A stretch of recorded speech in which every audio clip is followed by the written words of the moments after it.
Hey guys, this is Bigtimeslimjim. I'm back again. I'm sorry about the camera quality and all that, but I'm still working on it, trying to get the dough to make things improved and everything else. But I appreciate everyone who's watched last week's video.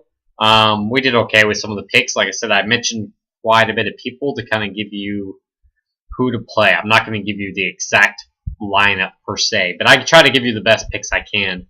It kind of seemed like last week, Mahomes went off for 6 touchdowns. So if you kind of stack Kansas City, especially if you decide to play Sammy Watkins instead of Hill, that was a great play.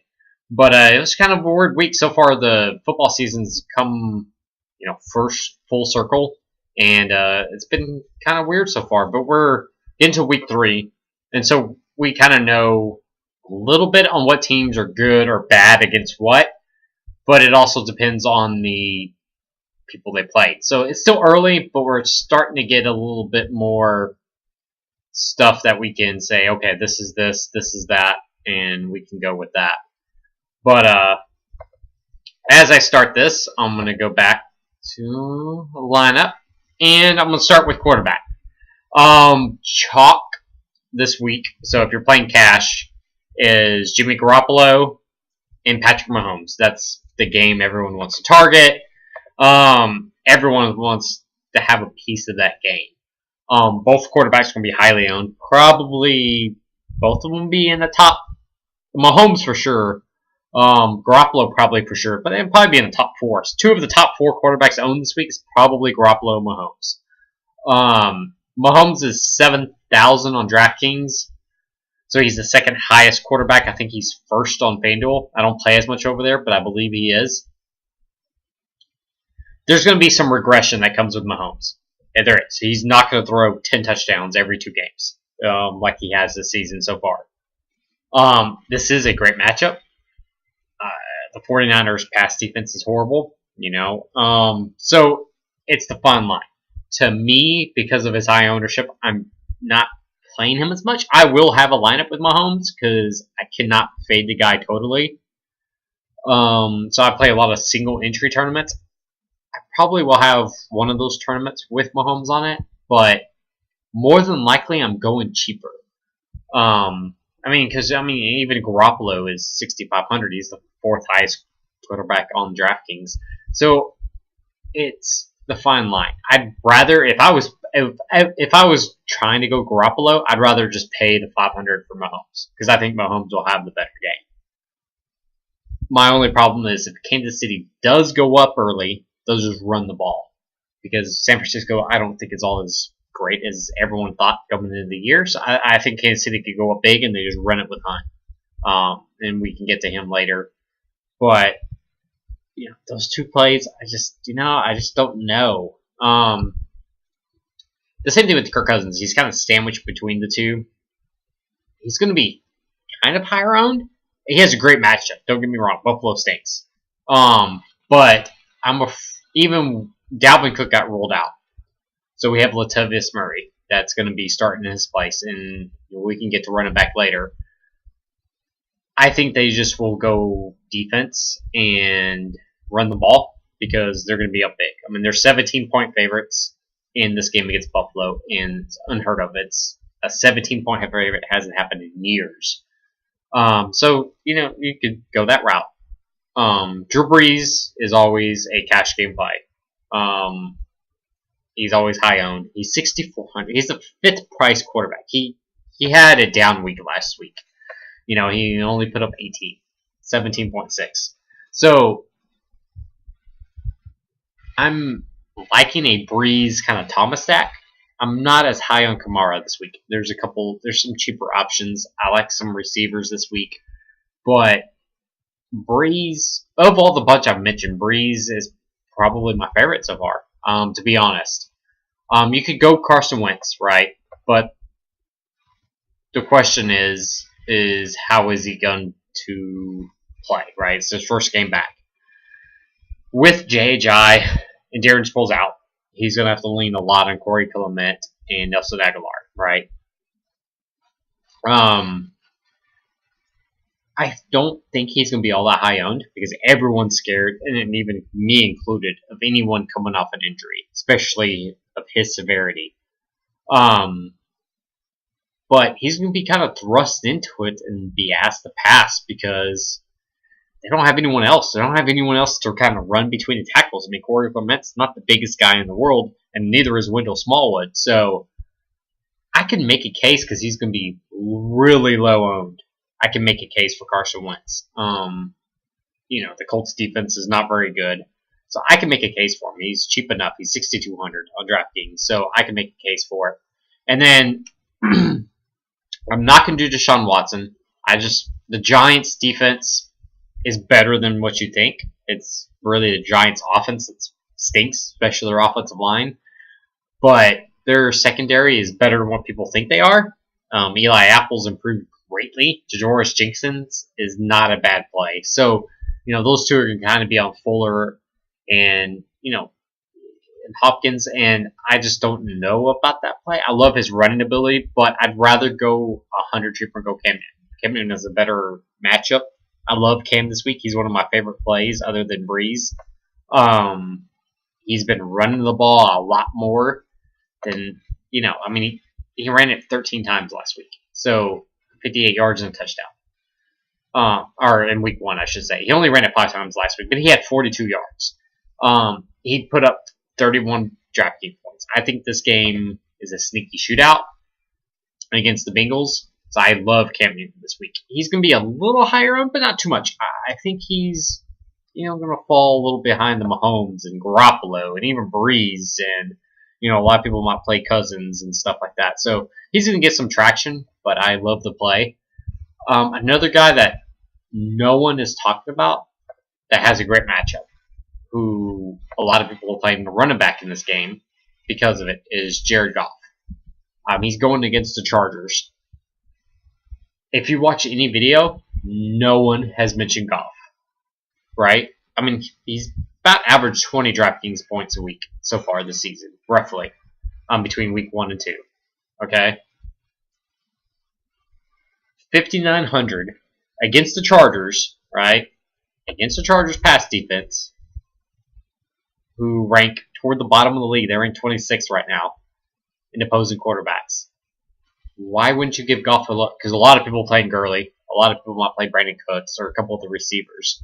But no one's mentioning Goff. So in my opinion, he's a great GPP play.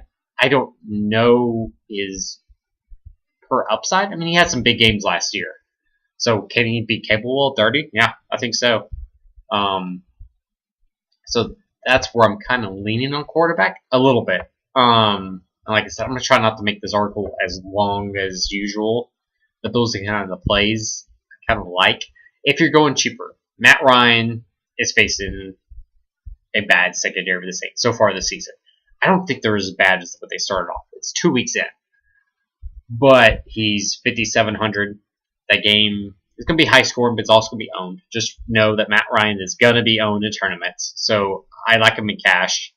And he's also been running the ball lately inside the red zone, especially Tevin Coleman. They don't trust him as much in the goal line situations as they do Devontae Freeman, and Devontae Freeman's out again. I do like Ryan if you want to pair him with Julio Jones. Blake Bortles is another great play. He had a big week last week. He's facing Tennessee. Tennessee's pass defense is awful. He put up 37 DraftKings points last week. 4 touchdowns. I mean, he owned it. He ran it 6 times, so he has the rushing ability like Cam Newton does. That's kind of like a lot of people don't think about. And then I'm going to go with a couple cheap options. Joe Flacco against Denver. Denver's pass defense is more of like a funnel defense, but I think pairing Flacco with a Crabtree or Kamar Aiken might be or Willie Snead, I should say, could be a good play this week. I like Flacco.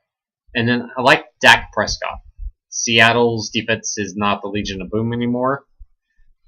I think Dak, it's in Seattle, so I think the game's going to be closer than what people think.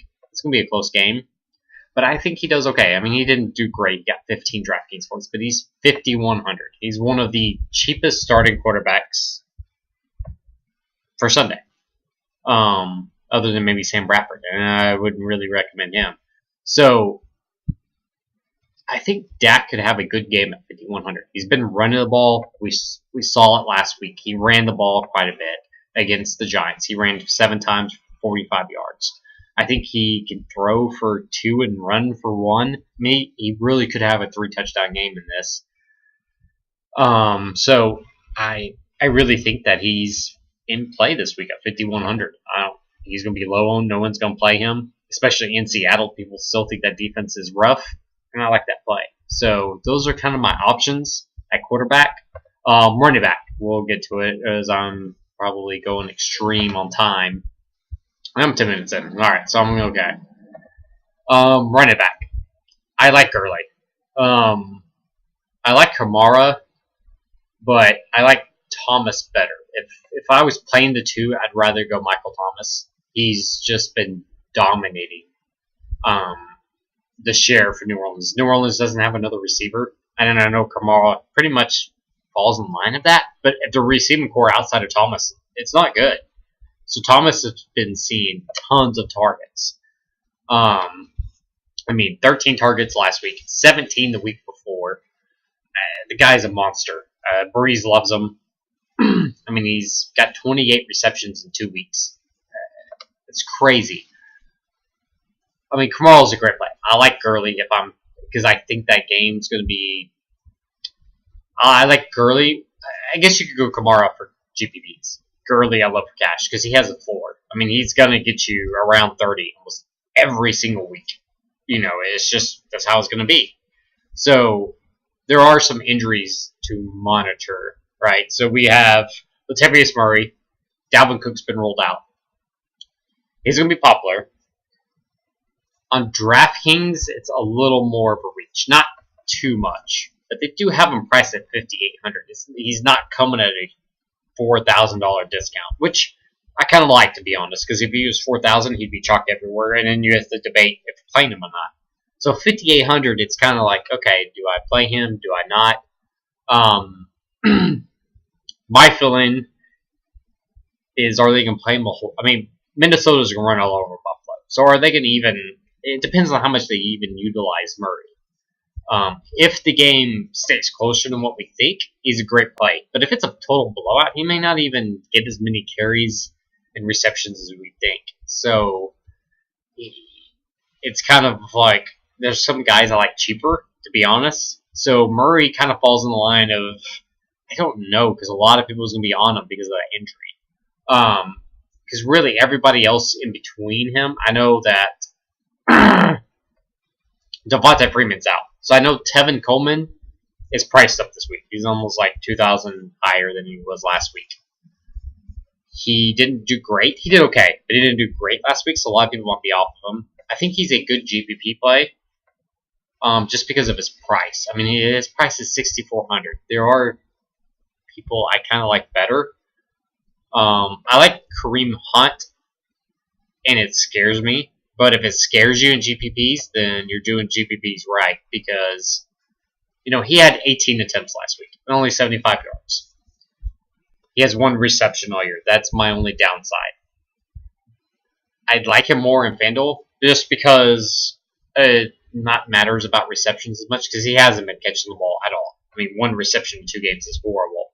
But I think Kansas City could get up in this game and just run with Hunt.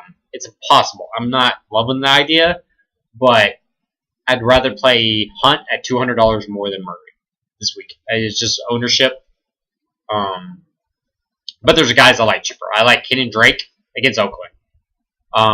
Ever since they traded Mac, as we've all known through memes and everything else, the Oakland's defense is horrible. And I know they're sharing a little bit more of Frank Gore, but I love Kenyon Drake this week. And a guy that's kind of like right behind him, Matt Breida, against the Chiefs. He had a great game last week. 11 attempts for 138 yards, but he also caught 3 receptions for 21. So he gets a little receiving as well. His upside is a little higher. He is a really good receiving back. So I like him this week. And then another guy is Corey Killebrew. I think he's going to play Sunday. The only other back they have is Wendell Smallwood because Sproles and J.J. is out. So I really like him. He's 4,300. He put up almost 20 DraftKings points last week. I think he could get that again, especially if he's, pretty much the guy. At 4,300, he's a really hard fade because he's going to for sure probably 3x his value this week. So those are kind of the running backs I like. So receiver. And I'm sorry, I'll get to quarterback in a minute. Another quarterback I really like, and I didn't mention him because he was in my fold, is Andrew Luck. I love Luck this week. Philly's defense against the rush is one of the best in the NFL, as we all know. Marlon Mack has been ruled out for the Colts. So I think Luck is going to be down some in this game, and then he's going to have to pass. I love Andrew Luck this week, so I'm just putting that out there. I forgot to mention him earlier. But, so receiver. I love T.Y. Hilton. If you're going to go with Luck, pairing him up. I love Michael Thomas. He's the highest priced guy. He's 8,900. A lot of people are not looking to pay 8,900 for Thomas unless they're paying him with Breeze. So I'm making lineups without Breeze, but with Thomas, because lineups like that's going to be a little bit different than most, because most are pairing him with Breeze. I love him this week. So because he's just going to get all the target share in this game against Atlanta, and Atlanta has no one that can cover him, and there's no one really behind Thomas to get a ton of targets. So everyone's gone, everyone's hurt, banged up. So that's where I'm kind of looking at. Receiver-wise, I love Julio Jones. He always puts up great games against the Saints. I know that Marcus Lattimore is lurking, but they're going to move Jones around. They're going to try to get him the ball. They're going to funnel feed him. They're going to do whatever they can in this game. Matt Ryan always kind of forces his hand to him a little bit. So I like Julio this week as well. Another guy that's probably going to be more of a GPP play is Keenan Allen. He's going to be more in the slot. And the slot against the Rams is better than on the outside. They're going to move him around. I think if I'm playing anyone in the passing game for the Chargers are going to have to put up some. They're going to have to throw some in this game against the Rams. The Rams are not going to allow them, Melvin Gordon or whoever, to run against them. I think Keenan Allen, he has the first opponent ranked against him on DraftKings, so everyone will be like, oh no, I'm not playing him. I think he has a huge game, to be honest. I really do. So I love Keenan Allen as a GPP play. If you keep going down, I like Aguilar because they don't have anyone else to throw to be honest. But I think Ertz is a better option. I think they're around the same price on DraftKings, and if you can, I'd rather just go Ertz. I think Ertz has the bigger game, and he's a little more expensive. I would have to go Ertz. And then if you keep going down, I do like Keelan Cole, but he's going to be really high owned. Everyone's going to be on Keelan Cole this week. I think you could go Dante Moncrief or D.D. Westbrook if you want to because Blake Bortles is going to be owned to some degree, and I like Blake Bortles. But I think pairing him with Moncrief or Westbrook will set you different in GPPs. But I think in cash, I think you go Cole. He's going to be high owned. He is kind of a monster. Another guy, and it depends if he plays. He's questionable right now. I think no one's going to play him. But I kind of like Fitzgerald a little bit. He's 5,400. And I know Sam Bradford's awful. That team's awful. But 5,400 for Larry Fitzgerald is way too cheap. I do like Fitz. I like the Cardinals kind of bounce back a little bit. They're not going to run the ball much on them. So I like that play. If I'm going cheaper, and there's some plays, like I said, I mentioned D.D. Westbrook and stuff like that. There's a couple plays. I like Willie Snead for Baltimore. I kind of like Flacco a little bit this week too. And I like, I said it earlier, Kamir Aiken. He's super cheap for Philly. He's kind of second in line behind Aguilar.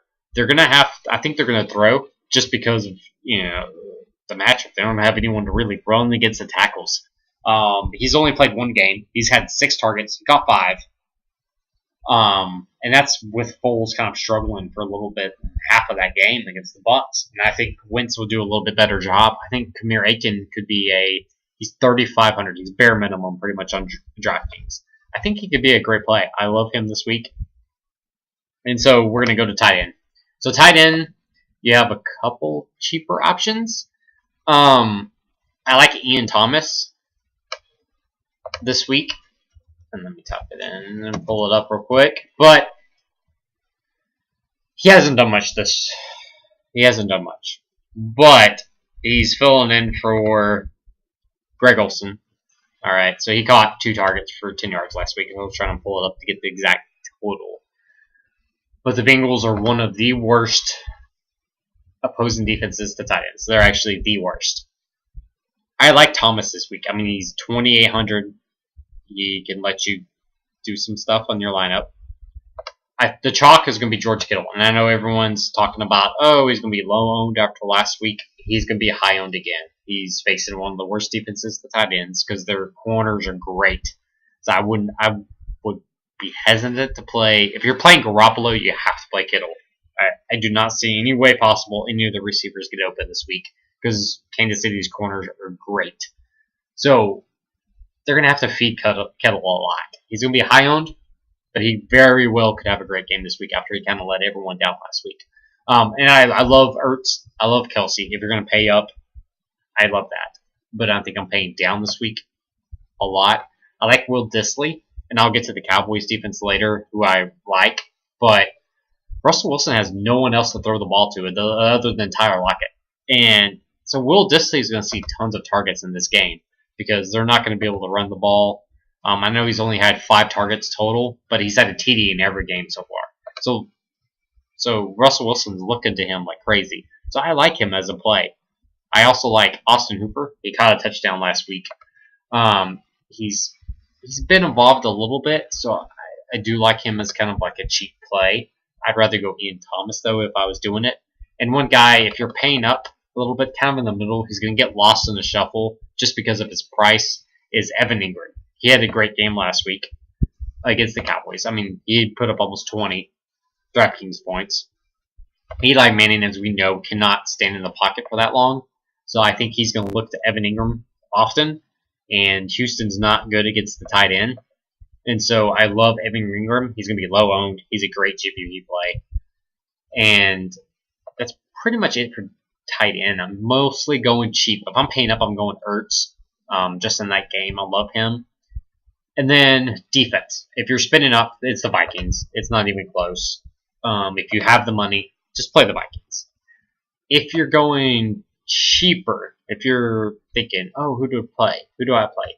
At 2,800, the Texans are going to be kind of high on defense. And they burned me last week. I played the Texans defense. I want to go back to the well. But the defense of the exact same price at home against a quarterback who can turn the ball over. The Ravens for a GPP play because everyone's going to go to the Texans at the same price. I like the Ravens at home. They're just a different team. They're going to bounce back from last week's disaster. I like them this week, to be honest. But I also like a couple of cheaper defenses. I love the Cowboys defense against Seattle's offensive line. They got 6 sacks from 6 different players last week against Eli, as we all know. The defense is top 4 in pretty much every major category. They're going to probably be a top 5 defense at the end of the year. They are that good and that talented. So I love the Cowboys defense at 2,200. I mean, you almost can't go cheaper. If you want to go different, a defense that's going to be off the grid, I like the Cardinals defense. Against Mitchell Trubisky, he's turnover prone. I think he has like 5 interceptions through the first 2 weeks. It's a better defense than what's been put on. They're at home against that Chicago team. It's going to be a low-scoring game probably anyway. I like the Cardinals' defense this week. It's a defense that's kind of out-of-the-box pick. And really outside of that, that's pretty much it of defenses. I'm not particular on anything else. I guess you can go Dolphins against Oakland because they've been awful. It's kind of like another one I'm kind of interested in. But really outside of that, I'm not interested in the other defenses. So I will do a couple stacks. So I love Luck to T.Y. Hilton, Breeze to Michael Thomas, and Bortles to Dante Moncrief. I won't do Cole just because of ownership. And so those are kind of the stacks I like this week in my game. So Thanks for watching, and hopefully some of us win some money this week. It was an okay week last week, so good luck, everybody, and until next week. Bye.